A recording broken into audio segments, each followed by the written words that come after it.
ये चलेंगे। नून लीग रहनुमा इस वक्त मीडिया से गुफ्तगू कर रहे हैं। कमेटी बनाई गई है जो मुशावरत के मामलात जो हैं इलेक्शन कमीशन ऑफ पाकिस्तान में मेंबर्स की तैनाती पर उस पर बहस करेगी और ये बात देखेगी कि जो रवैया वज़ीर-ए-आज़म ने अपनाया है उसकी में जो कानूनी और आईनी खराबियां हैं और जो जिस तरह आज मुल्क का वज़ीर-ए-आज़म मुल्क के आइन की खिलाफ वर्जी कर रहा है इसके असरात का जायजा लेगी और एक मुतफ़िका लाए अमल बनाएगी। इसी तरह जो एक रिगिंग के मामलात पर इलेक्शन में जो रिगिंग हुई थी एक कमेटी बनी थी जो हुकूमत ने कौमी असम्बली की तरफ उसको भी मफलूज कर दिया है उसको भी एक्टिवेट करना है ताकि इलेक्शन के हकाइक जो हैं वो अवाम के सामने आ सके। नेशनल एक्शन प्लान के मामले पर हमारा एक मुतफ़िका मौक़िफ़ है जिसका आज फिर इज़हार किया गया कि हुकूमत कौमी असम्बली का इजलास बुलाकर पूरी कौमी असम्बली और बेशक सेनेट एक जॉइंट सिटिंग हो उनको इस अहम कौमी मसले पर ब्रीफिंग दे। बेशक अगर इन कैमरा हो अगर कोई ऐसी सेंसिटिव बातें हैं ताकि मुल्क के मुंतखब नुमाइंदे इस पर अपनी राय का इजहार कर सकें और उनको आगाही हो।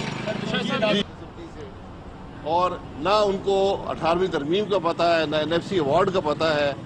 अगर वो दिवालिया हो गए हैं जो कि वो हो चुके हैं इखलाकी तौर पर भी माशी तौर पर भी तो फिर NFC के अवार्ड की मीटिंग बुला लें।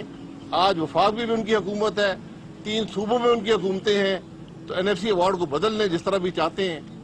दिवालिया यकीनन आज मईशत दिवालिया हो चुकी है लेकिन वो NFC अवार्ड या 18वीं तरमीम की वजह से नहीं हुई। शायद साहब ये बता दीजिएगा कि इलेक्शन कमीशन के 2 मेंबरान का मसला चल रहा है वो उसके ऊपर अगर अपोजिशन मुतहद क्यों नहीं हो पा रही कोई मुतफ़िका नाम क्यों नहीं दिए जा रहे? अपोजिशन मुतहद है नाम कंसल्टेशन के बाद होते हैं। आप सुप्रीम कोर्ट डिसीजन कंसल्टेशन के बारे में पढ़ लें जो ना वज़ीर-ए-आज़म साहब ने पढ़ा है ना मिनिस्टर ऑफ लॉ ने पढ़ा है ना उनके स्टाफ ने पढ़ा है। अगर वो पढ़ लें तो उनको हिदायत हो जाएगी। यही हमने जो उनको खत लिखा है। शाह साहब अभी आपने कहा है कि काला कानून क्या फौजी अदालतों का काला कानून है? आप वजाहत थोड़ी सी कर दें।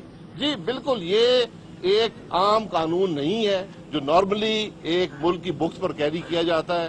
इसीलिए उस वक्त मखसूस हालात थे इसकी ज़रूरत थी और इसीलिए एक सनसेट क्लॉज डाली गई थी कि ये 2 साल बाद ख़त्म हो जाएगा फिर एक्सटेंड किया गया। अगर आज भी ज़रूरत महसूस करती है हुकूमत तो आकर पार्लियामेंट को बताए कि वो क्या ज़रूरियात हैं वो क्या मुश्किलात हैं तो पार्लियामेंट हमेशा सपोर्ट करेगी हर उस कदम को जिससे मुल्क के अंदर अमन बरकरार रखने में मदद मिलती है।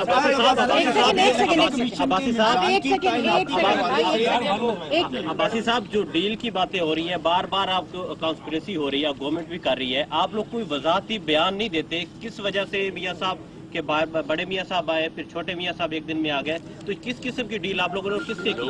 आपको कोई मायूसी हुई है कि मियां साहब का इलाज हो रहा है या शहबाज साहब को ECL से हटाया गया? अगर आपको मायूसी हुई है अभी तो तक हॉस्पिटल नहीं गया मियां साहब। आप पता कर लें जिस बात का आपको इल्म ना हो। ये सवाल आप चीफ जस्टिस साहब से करें क्या अदालतें किसी डील के तहत फैसले करती हैं? तो कैसी बात कर रहे हैं? ना हम किसी डील के कायल हैं ना किसी और बात के कायल हैं। ये मुल्क का वज़ीर-ए-आज़म कहता है कि मैं NRO मुझसे मांगा जा रहा है तो मैं गुजारिश करूंगा किसने इमरान खान से NRO मांगा है? क्या इमरान खान ये अहलियत रखता है कि किसी को NRO दे सके? NRO सिर्फ आमिर देते हैं जब मुल्क में कानून और आइन नहीं होता तो NRO की बात होती है। ये इमरान खान इसके चमचे ज़हन से निकाल दें। NRO ना ये दे सकते हैं ना किसी ने मांगा है। NRO इनको खुद जरूरत पड़ेगी। एक मिनट एक सेकंड उस्मान इलेक्शन कमीशन का नाम एक सेकंड इलेक्शन कमीशन के मेंबरान की तैनाती के मामले पे कंसिडरेशन तो हो नहीं रही। क्या आप समझते हैं कि मामला कमेटी के सुपुर्द हो जाएगा क्योंकि वज़ीर-ए-आज़म अपोजिशन लीडर के साथ तो बैठने में कोई नजर नहीं आते? दूसरी तरफ जो पेट्रोलियम मसनूआत की और डॉलर की कीमतों में इजाफा है उस पर क्या कहना? देखिए जो कंसल्टेशन के बगैर कमेटी को नाम नहीं भेजे जा सकते ये supreme court committee parliamentary committee की तरफ चलती जी मामला हर सूरत में पार्लियामानी कमेटी के पास जाता है। नाम आप नहीं तय करते पार्लियामानी कमेटी को भेजते हैं। जब तक कंसल्टेशन नहीं होगी नाम नहीं भेजे जा सकते। जो मुल्क की मईशत के बारे में मैंने कहा है, मुल्क की मईशत, जवाब पूरा दे रहे साहब ये थे। बताइए एक सवाल जो क्या था वो बताएं, क्योंकि आपके पास इतनी स्ट्रेंथ है कि आप इजलास रिप्रेजेंट कर सकते हैं, आप इजलास खुद बुला सकते हैं। असल इश्यूज क्या डिस्कस हुए जो आप देखिए, अगर हुकूमत नहीं बुलाती, क्योंकि बदकिस्मती से कौमी असम्बली के स्पीकर पर दबाव है वज़ीर आज़म का, हुकूमत का, वो इजलास चला नहीं सकते। आज तक 8 महीने में कोई डिबेट कौमी असम्बली में नहीं हो सकी, क्योंकि स्पीकर साहब ये कहते हैं कि मुझ पे बड़ा दबाव है। जो बात उनसे करें उनका जवाब होता है कि मुझ पे बड़ा दबाव है, मुझसे बात मत करें। तो अगर दबाव है, असम्बली का इजलास नहीं चलता, हम प्रोपोजिशन कर लेंगे, हम कर देंगे।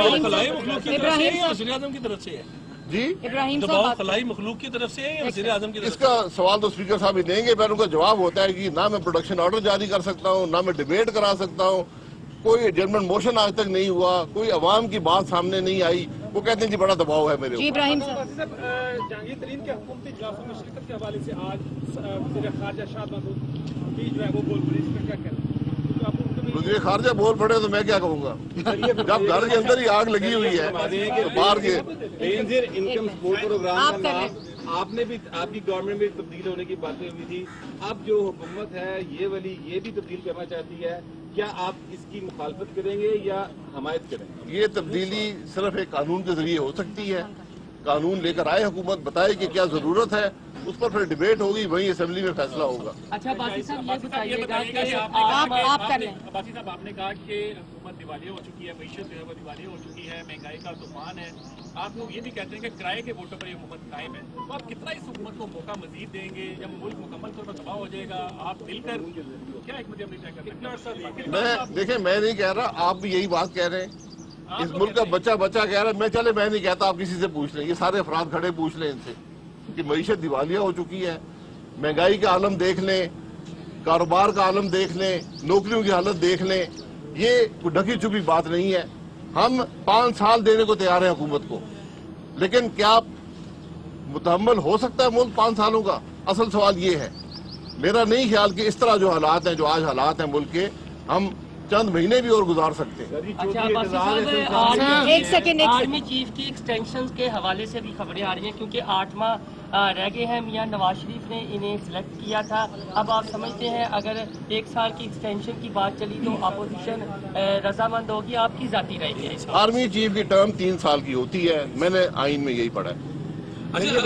चौधरी इतज़ार साहब कहते हैं, ये आखिरी है, इतज़ार साहब ये कहते हैं कि एक रायतें मिल रही हैं मुस्लिम लीग नून को अदालतों की तरफ से, जिसके बाद उन्होंने अपोजिशन का रोल प्ले करना छोड़ दिया और अब वो एक मुफाहमत की सियासत की तरफ आ रहे हैं। इस बारे में आपका क्या कहना है? एजाज अहसन साहब अपनी जमात से मशवरा कर ले, और अगर बात एजाज अहसन तक आ गई तो फिर हमें माफ ही कर दिया जाएगा। लाहौर में मुस्लिम लीग नून के रहनुमा मीडिया से गुफ्तगू कर रहे थे। उन्होंने कहा कि एक मुत्तफ़िका लाहे अमल बनाएंगे। इलेक्शन में धांधली के हवाले से एक कमेटी बनी थी, इसे भी एक्टिव करना होगा ताकि इलेक्शन के हकाइक सामने आ सकें। उन्होंने कहा कि नेशनल एक्शन प्लान के मामले पर हमने ये कहा है कि नेशनल एक्शन प्लान पर ब्रीफिंग दें। मैं वोट नहीं दूंगा जी। मैंने तो ख्याल में जो है, अगर नैब का कानून ये तो आगे पीछे करते हैं तो मैं उसका हामी नहीं हूँ जी। देखें शेख रशीद साहब उर्फ छीता टली, अनमारूफ पिंडी का शैतान और बहुत ही घटिया इंसान, वो रोज़ाना अपने घटियापन से जो है वो गुफ्तगू करते रहते हैं और उनकी किसी बात में कभी भी कोई जो है वो मंतकी या आर्गूमेंट की बात नहीं होती और ये इतना घटिया इंसान है। लाहौर में मुस्लिम लीग नून के रहनुमा मीडिया से गुफ्तगू कर रहे हैं।